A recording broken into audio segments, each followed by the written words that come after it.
কোনো কিছু সহজে পাওয়ার গোপন একটা সূত্র হলো, আপনি যে মালিকের কাছে চাইছেন তার প্রিয় হবার চেষ্টা করুন, তার কাছাকাছি যাবার চেষ্টা করুন। তাতে আপনারই লাভ হবে, কারণ আপনি আল্লাহর হয়ে গেলে আল্লাহ আপনার হয়ে যাবেন। তখন আপনার নেক চাওয়া পাওয়াগুলো কবুল হয়ে যাবে।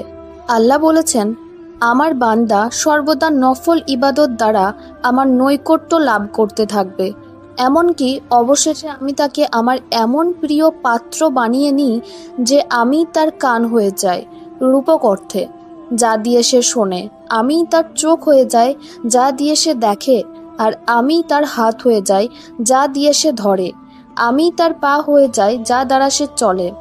সে যদি আমার কাছে কিছু চায় তাহলে আমি নিশ্চয়ই তাকে তা দান করি, আর যদি সে আমার কাছে আশ্রয় প্রার্থনা করে তাহলে অবশ্যই আমি তাকে আশ্রয় দিই। আজকে জানবো কিভাবে আমরা আল্লাহর প্রিয় বান্দা হতে পারি, বা আপনি আল্লাহর প্রিয় বান্দা এটা বুঝবেন যেভাবে।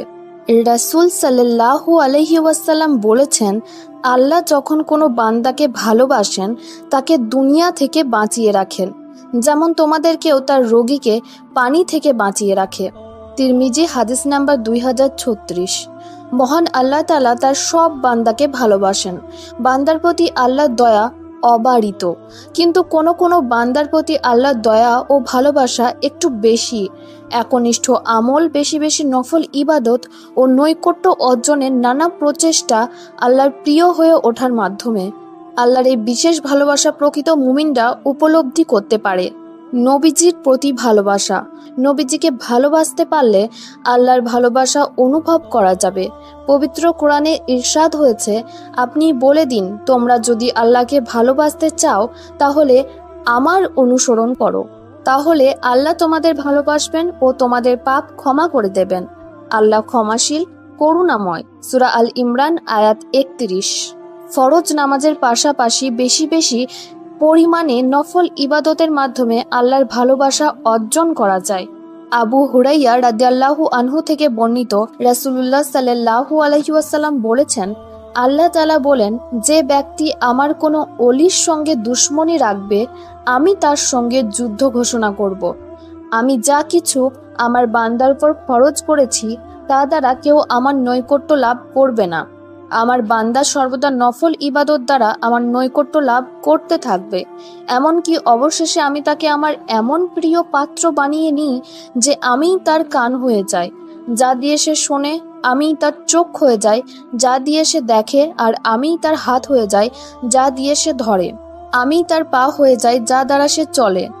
সে যদি আমার কাছে কিছু চায় তাহলে আমি নিশ্চয়ই তাকে তা দান করি, আর যদি সে আমার কাছে আশ্রয় প্রার্থনা করে তাহলে অবশ্যই আমি তাকে আশ্রয় দিই। আমি কোনো কাজ করতে চাইলে তা করতে কোনো দ্বিধা করি না, যতটা দ্বিধা করি মুমিন বান্দার প্রাণ নিতে। সে মৃত্যুকে অপছন্দ করে আর আমি তার বেঁচে থাকাকে অপছন্দ করি। বুখারী হাদিস নাম্বার 6502। ইসলামী বিধান পালনে কঠোর হওয়া। ইসলামের সব বিধান পালনে শ্রদ্ধাশীল ও যত্নবান হওয়া আল্লাহর প্রিয় হওয়ার উপায়। কোনো বিধানের প্রতি অনাস্থা ও শৈথিল্য মনোভাব পোষণ করা যাবে না। কেউ আল্লাহর কোনো বিধানের প্রতি তুচ্ছ তাচ্ছিল্য প্রদর্শন করলে তার বিশেষ ভালোবাসা থেকে বঞ্চিত হওয়ার পাশাপাশি ঈমান থেকেও বের হয়ে যায়। পবিত্র কোরআনে ইরশাদ হয়েছে, হে মুমিনরা, তোমাদের মধ্যে যে নিজ ধর্ম থেকে ফিরে যাবে, অচিরেই আল্লাহ এমন সম্প্রদায় সৃষ্টি করবেন যাদের তিনি ভালোবাসবেন এবং তারা তাকে ভালোবাসবে। তারা মুসলমানদের প্রতি বিনয়, নম্র হবে এবং কাফিরদের প্রতি কঠোর হবে। তারা আল্লাহর পথে জিহাদ করবে এবং কোনো তিরস্কারকারী তিরস্কারে ভীত হবে না। এটি আল্লাহর অনুগ্রহ, তিনি যাকে ইচ্ছা দান করেন। আল্লাহ প্রাচুর্য দানকারী, মহাজ্ঞানী। সূরা মায়েদা আয়াত 54। আল্লাহর জন্য পারস্পরিক সুসম্পর্ক রাখা। আল্লাহর সন্তুষ্টির উদ্দেশ্যে কোনো ব্যক্তির সঙ্গে সুসম্পর্ক গড়ে তোলার মাধ্যমেও আল্লাহর প্রিয় হওয়া যায়। যে সম্পর্কে আখিরাতের স্বার্থ মুখ্য থাকে সেটাই আল্লাহর জন্য ভালোবাসা। পারস্পরিক এমন সম্পর্ক স্থাপনকারীরা আল্লাহর প্রিয় হয়ে যায়। নবীজি সাল্লাল্লাহু আলাইহি ওয়াসাল্লাম বলেছেন, আল্লাহ তাআলা বলেন, আমার ভালোবাসা সেই সব লোকের জন্য ওয়াজিব হয়েছে যারা আমার সন্তুষ্টির জন্য পরস্পরকে ভালোবাসে, আমার জন্য একত্রে বসে, আমারই জন্য একে অন্যের সঙ্গে সাক্ষাৎ করে এবং আমার জন্য একে অন্যের জন্য খরচ করে। মুয়াত্তা ইমাম মালিক হাদিস নাম্বার 1721। দুঃখ দুর্দশায় আল্লাহর প্রতি সন্তুষ্ট থাকা। আল্লাহ মুমিনদের নানা সংকটে পতিত করে পরীক্ষা করে থাকেন। এটা মুমিনদের প্রতি আল্লাহর ভালোবাসার বহিঃপ্রকাশ। ধৈর্যের মাধ্যমে এসব পরীক্ষায় উত্তীর্ণ হয়ে মুমিন আল্লাহর কাছে বেশি প্রিয় হয়ে ওঠে। আনাস বিন মালিক রাদিয়াল্লাহু আনহু থেকে বর্ণিত, রাসূল সাল্লাল্লাহু আলাইহি ওয়াসাল্লাম বলেন, বিপদ যত তীব্র হবে প্রতিদানও তদ্রূপ বিরাট হবে। নিশ্চয়ই আল্লাহ কোনো জাতিকে ভালোবাসলে তাদের পরীক্ষা করেন। যে ব্যক্তি তাতে সন্তুষ্ট থাকে তার জন্য আছে আল্লাহর সন্তুষ্টি, আর যে তাতে অসন্তুষ্ট হয় তার জন্য আছে অসন্তুষ্টি। ইবনে মাজাহ হাদিস নাম্বার 4031। দুনিয়ার মোহ থেকে বেঁচে থাকা। দুনিয়ার মোহ সব অনিষ্টের মূল। দুর্নীতি, সামাজিক নানা বিশৃঙ্খলার পেছনে দুনিয়ার মোহ প্রধান কারণ।